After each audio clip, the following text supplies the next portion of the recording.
Good morning, students. The topic for today's lecture is wheat, and the classification of wheat is Kingdom Plantae, division Magnoliophyta, class Legulopsida, order Cyperalis, family Poaceae, that is Gramineaceae family, and genus Triticum, and species Estibum, commonly known as the bread wheat. Introduction में आप देखेंगे कि wheat is a staple crop for the world's population. Why it is staple crop? Because it is rich in carbohydrate, proteins, and certain essential vitamins and minerals, especially vitamin B, E, calcium, and iron, along with the fiber. Okay, and around 22% of cultivated area is of the world is under the cultivation of wheat. और ये major crop है USA, Canada, Asia का, right? Or tropical or subtropical region में it is not that much prevalent because being C3 crop, it is not that adapted to that condition. And in totality there are 25 species around the world, but 3 species which are more prevalent in India are Estibum, then Durum, and the Decocum species. As far as the origin of wheat is concerned, archaeological analysis of wild emmer wheat जो है सबसे पहले cultivate देखा गया था southern Levant reason में, जो कि ईरान में पड़ता है 9600 बीसी के आसपास. This is the region of the Levant area which is of Iran. और जो इस वक्त कंट्रीज जो इसमें इस एरिया में पड़ते हैं वो है Syria, Lebanon, Israel, Jordan, Cyprus etcetera. और जेरार्ड डायमंड थे जिन्होंने कल्टीवेशन ऑफ एमर स्पीशीज की जो स्टार्टिंग देखी थी वो फर्टाइल क्रेसेंट में देखी थी 8500 बीसी के आसपास में, जो फर्टाइल क्रेसेंट में एमर स्पीशी की कल्टीवेशन शुरू हुई थी. This is the region. अगर हम देखें तो ये जो रेड कलर की लाइन वाला रीजन है, this was under the cultivation of the wild emmer wheat. और आप देखेंगे कि ये कौन सा एरिया, ये फर्टाइल क्रेसेंट वाला ही एरिया है. ठीक है. और अगर जेनेटिक एनालिसिस हम देखते हैं एनिकॉन व्हीट का, एनिकॉन व्हीट जो होती है वो क्या है, होती है डिप्लॉयड व्हीट है, और एमर व्हीट जो है वो टेट्राप्लॉयड है.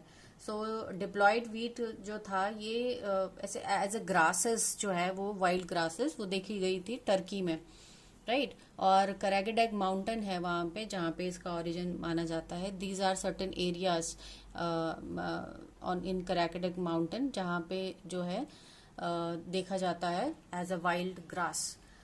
Then remains of harvested emmer, harvest किए हुए एमर कुछ साइट्स जो है करागेडेग माउंटेन में 8600 में कायोनू और 8400 बीसी में अबू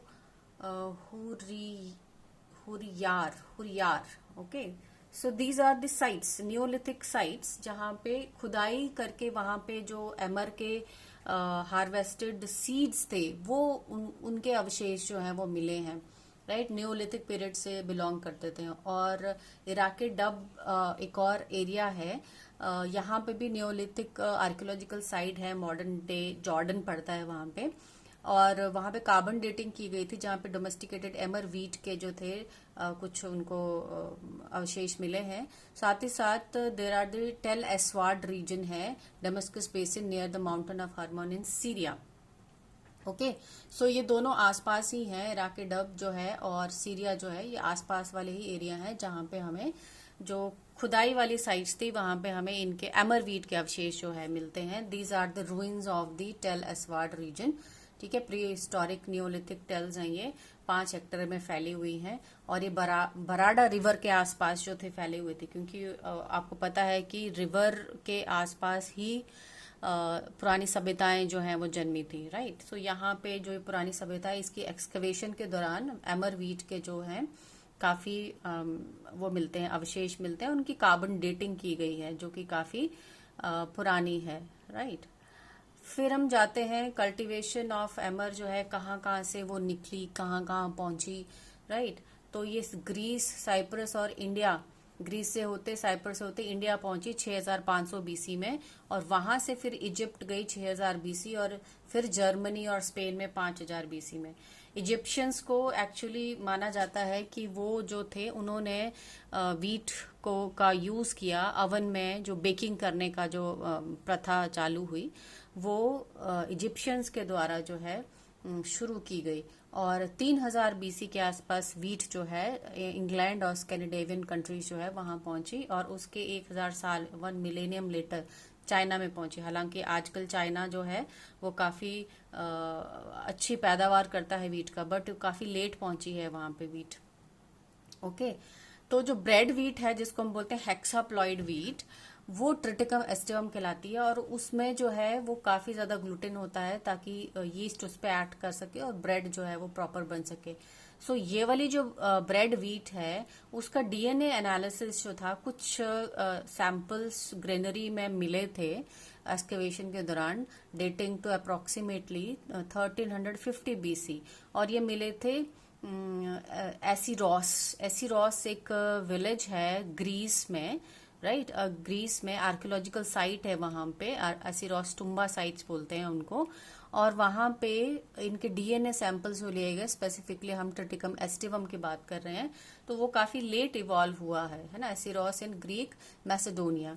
ये वाला जो यहाँ पे पॉइंट दिख रहा है, this is the Greek Macedonia area, जहां पे फर्स्ट आइडेंटिफाइएबल ब्रेड वीट, राइट, उसका डीएनए एनालिसिस करके निकाला गया। सो ये आपका था लिटिल बिट ऑफ ओरिजिन कि कहाँ कहाँ से वीट जो है ओरिजिनेट हुई। और जो हमारी डिप्लॉइड वीट से निकल के टेट्राप्लॉइड वीट बनी, फिर टेट्राप्लॉइड से होकर के हेक्साप्लॉइड वीट बनी, है ना।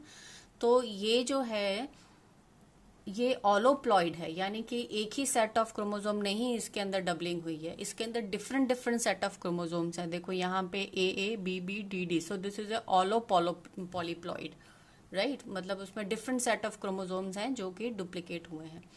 नाउ कैसे माना जाता है, यहाँ पे ये जो एनिकॉन डिप्लॉइड वीट है, पुरानी सबसे वाइल्ड एनिकॉन वीट जो कि कराकडक माउंटेन में आपने देखा वहां मिलते थे, वाइल्ड ग्रासेस की तरह वो उगते थे, उसको हम बोलते हैं मोनोकोकम, राइट। डिप्लॉइड वीट मोनोकोकम, जिसको एनिकॉन वीट बोला जाता है, उसकी क्रॉसिंग हुई नेचुरली, उसकी क्रॉसिंग हुई एक और डिप्लॉइड वीट से जिसका नाम है Triticum searsii, right, Triticum searsii. इसमें था दूसरा जीन बीबी जीन और इसमें था ए जीन।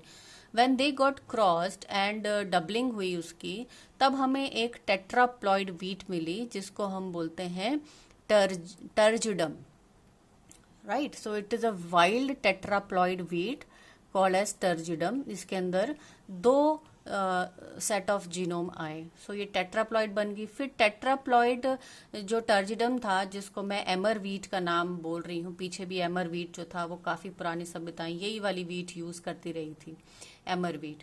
ये एमर वीट एक और वाइल्ड ग्रास के साथ इसका जो है क्रॉसिंग हुई, नेचुरल क्रॉसिंग हुई, टॉसिची बोलते हैं इसको, राइट, या गोट वीट भी बोलते हैं इसको, गोट ग्रास बोलते हैं। एक काफी वाइल्ड जो था स्पीशी थी, राइट। तो ये स्पीशी जो थी इसकी क्रॉसिंग हुई, इसके अंदर डी जो था वो नेक्स्ट दूसरा वाला जीन था, है ना, और ये काफी स्टर्डी स्पीशी थी, it was resistant to many diseases. Okay, तो क्या हुआ कि ये वाले के साथ नेचुरल हाइब्रिडाइजेशन हुई, क्रॉसिंग हुई, और डी वाला जो जीन था वो आया, फिर इसकी क्रॉसिंग डिप्लॉइड बने वो, और वो मतलब इनकी डबलिंग हुई और अल्टीमेटली एक हेक्साप्लॉइड वीट बनी जिसको हम बोलते हैं Triticum aestivum. So this is the bread wheat जो हम ट्रिटिकम एस्टिवम ज्यादातर जो यूज करते हैं। तो आप देख रहे हैं कि कहाँ कहाँ से इसका जो था जेनेटिक वेरिएशन कहाँ कहाँ से हुई, और ये सारी नेचुरल जेनेटिक वेरिएशंस हैं। बाद में फिर ह्यूमन ने इंटरवीन किया, जब ग्रीन रेवोल्यूशन हुआ तो हमने भी काफी सारी स्पीशी जो हैं इजाद की, putting using the recombinant DNA technology और नेचुरल सिलेक्शन प्रोसेस जो था ह्यूमन ने इंटरवीन करके वहां पे भी काफी अच्छी वेराइटीज जो है डेवलप की। But this was the naturally natural evolution of the hexaploid wheat. So these are certain species of wheat जो कि हम देखते हैं। इसके अंदर ये जो हेक्साप्लॉइड है 42 क्रोमोसोम्स नंबर हैं, ये डिप्लॉयड नंबर है। ओके, सो इसके अंदर ये सारी आती हैं, ये एस्टिवम आता है, कम्पैक्टम, ट्रिटिकम वल्गेर, स्पेल्टा, माचा। ओके, ये है 42 क्रोमोसोम नंबर इनके हेक्साप्लॉइड वीट। और फिर आती है हमारी टेट्राप्लॉइड वीट, जिसमें एमर वीट जो है काफी मैंने आपको बताया उगाई जाती थी। सो टर्जिडम, डाइकोकम, ड्यूरम, पर्सिकम, ये सारी टेट्राप्लॉइड वीट हैं। कॉमनली इनको पहले एमर वीट ही बोला जाता था, है ना। फिर ड्यूरम वीट भी कहते थे। फिर उसके बाद दो हैं, मोनोकोकम एंड एजिलोप्लॉइडस, जो गोट वीट में कह रही थी, एजिलोप्लॉइडस ये है, ये वाला एजिलोप्लॉइडस।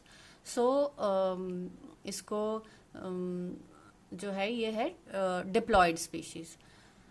सो इस तरीके से ये कुछ एक इनके ईयर्स हैं जो यहाँ डिस्प्लेड हैं अलग अलग स्पीशी के। You can see the difference between the years of the different species. आप यहाँ पे ये जो हेयर लाइक स्ट्रक्चर है इसको ऑन बोलते हैं, जो पेलिया में से निकलता है, राइट। सो इसमें ऑन में भी बहुत डिफरेंस है। देन ये टूट के गिर जाते थे, जो वाइल्ड गोट ग्रास थी, तो ये आप हार्वेस्ट नहीं कर पाते थे इनको। जब आप हार्वेस्ट करने लगते थे तो ये टूट के गिर जाते थे, राइट। सो ये काफ़ी ज़्यादा डिफरेंट तरीके की स्पीशीज़ जो हैं वो हमको मिलती हैं इसमें ना। यहाँ पे कुछ स्पीशीज़ हैं जो कि इंडिया में ग्रो की जाती हैं। एस्टिवम है मेनली, फिर ड्यूरम है, डाइकोकम है, टर्जिडम है एंड स्पिरोकोकम है। ये कुछ एक स्पीशीज़ हैं। कुछ एक जो हैं हेक्साप्लॉइड हैं, कुछ एक जो हैं वो टेट्राप्लॉइड हैं जो होती हैं।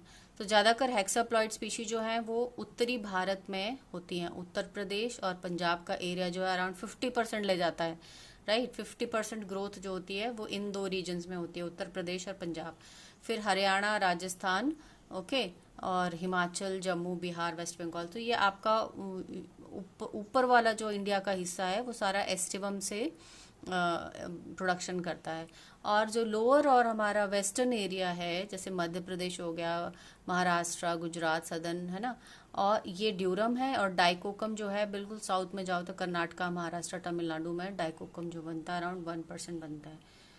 इन दोनों की प्रोडक्शन जो है वो हमें जेनेटिक लेवल पे अच्छी पैदावार होनी चाहिए, बिकॉज इनमें क्या होता है कि इनमें ग्लूटेन लेवल जो होता है वो कम होता है और एस्टिवम में ग्लूटेन लेवल ज़्यादा होता है।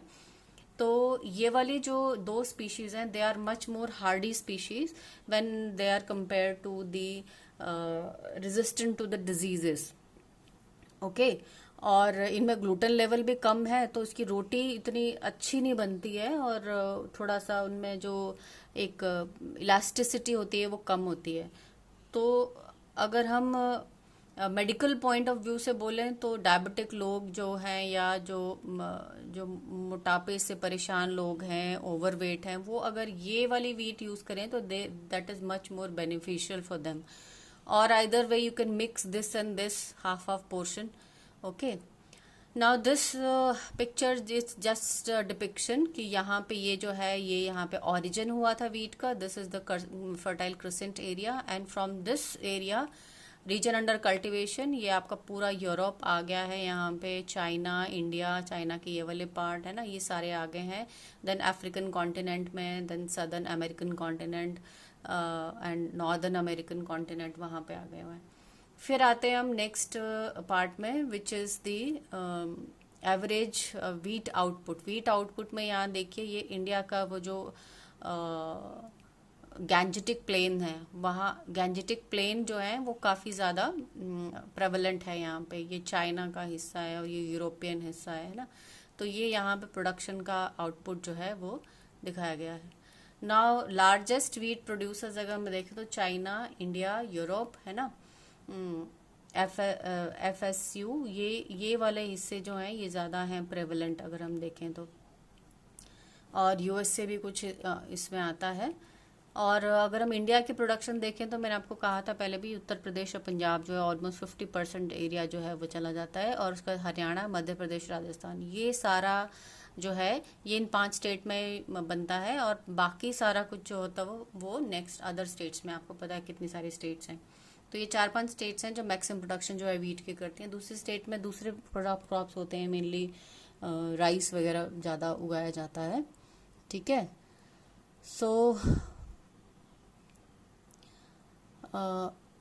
ये प्रेजेंटेशन मैं यहीं तक रखूंगी, आज की प्रेजेंटेशन। ओके, फिर नेक्स्ट प्रेजेंटेशन में हम करेंगे the morphology of the wheat plant. Okay.